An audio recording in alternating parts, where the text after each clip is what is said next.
I would now like to turn our attention to decomposition reactions. And honestly, when I was starting to prepare this lesson, I didn't think this would be that interesting a lesson. But in the course of digging a little deeper, I actually discovered some really interesting and important chemistry that's associated with the topic of decomposition reactions. So hopefully you will also get to see the beauty and appreciate some of these reactions. So when looking for a decomposition reaction in terms of classifying reactions, what you need to look for is one molecule becoming two. So there would be two products coming out of one reactant. And in most cases, one of the products is a small, and when I say small, I mean diatomic or triatomic molecule. Okay, so looking at the example of a decomposition reaction from lesson 3 of this unit, that's the reaction of calcium carbonate to give calcium oxide and carbon dioxide gas. This, of course, happens upon heating calcium carbonate, so heat is usually a clue that a decomposition reaction is taking place. And of course, carbon dioxide is a small triatomic molecule. So now I'd like to look at some other interesting examples of decomposition reactions. Okay, so the first example is taking mercury oxide and heating it. Okay, so in the picture here, you can see it be a tube containing solid mercury oxide being heated in a Bunsen burner.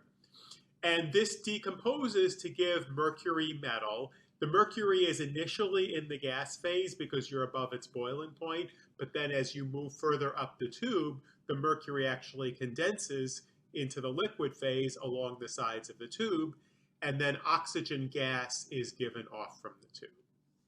Okay, so we don't usually do reactions involving mercury in the lab because mercury is intrinsically toxic. So why am I starting with a decomposition reaction involving a mercury compound?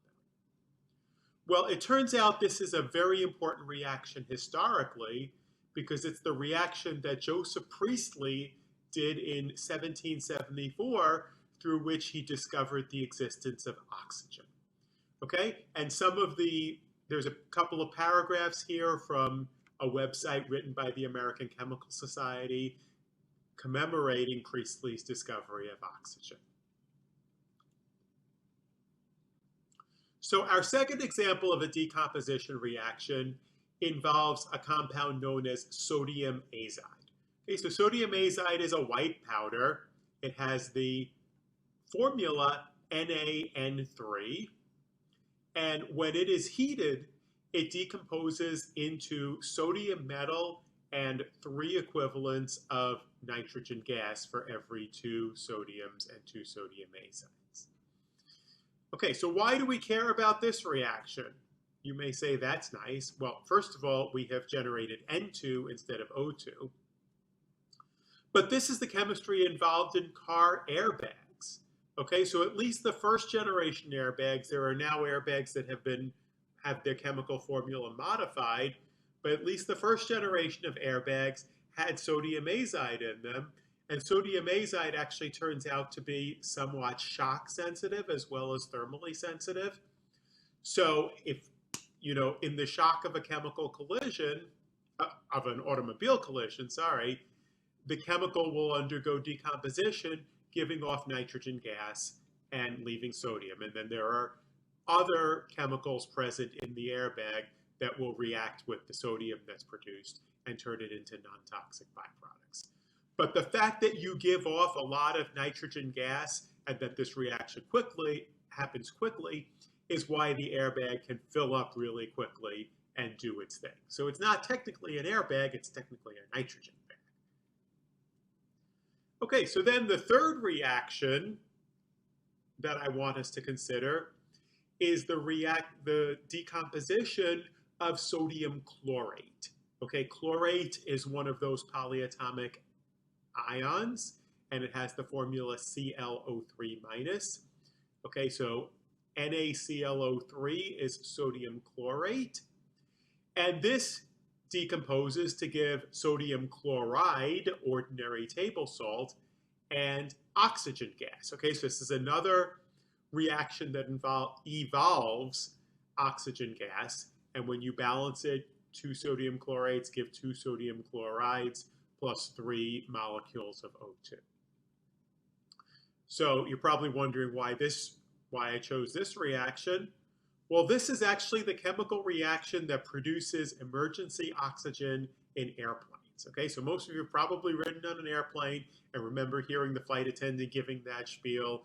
You know, should there be a sudden loss of cabin pressure, oxygen masks will lower from the ceiling, and make sure you fit your mask onto your face before helping anybody else with it, right? Something like that. I don't have this spiel memorized.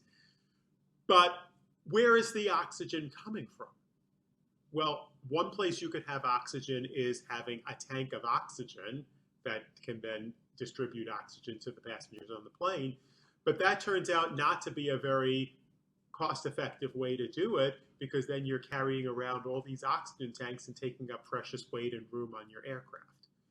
So what you simply do is you have a canister above the seat that contains some sodium chlorate, and you know, when the system has to be activated, it's electronically activated to do this reaction, and it generates oxygen.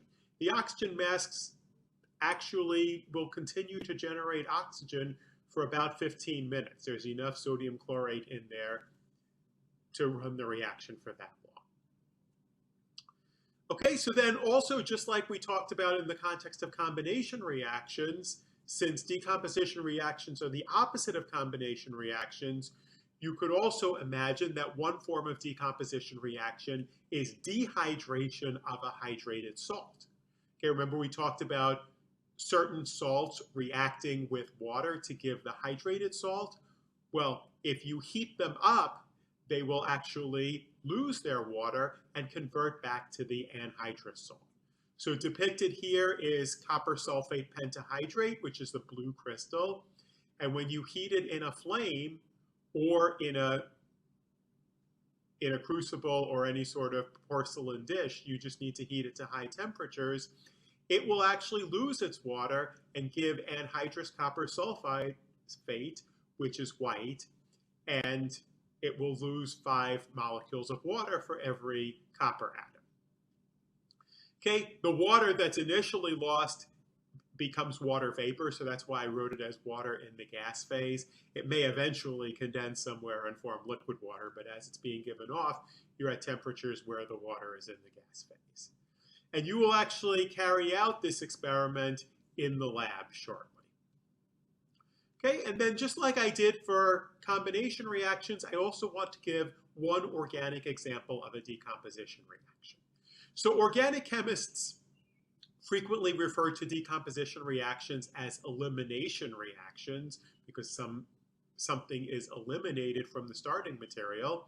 And in this particular reaction, we're starting with ethanol, C2H6O. And in this case, I actually drew out the structures of these organic compounds for you. This reaction requires a catalyst. We're not going to get into the details of that right now, but catalysts are reagents that are required to make a reaction go at an appreciable rate, but are not consumed during the reaction.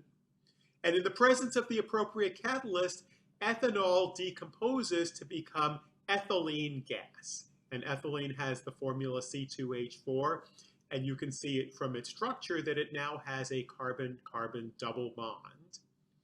And the other product that is lost from this is water once again. So this is another example of a dehydration reaction. Well, why do we care about this reaction? Well, the answer is plastics. Okay, so ethylene by itself has a number of uses. It's actually a ripening agent for fruit. But one of the major uses for ethylene, just like vinyl chloride, is polymerizing it to make polyethylene.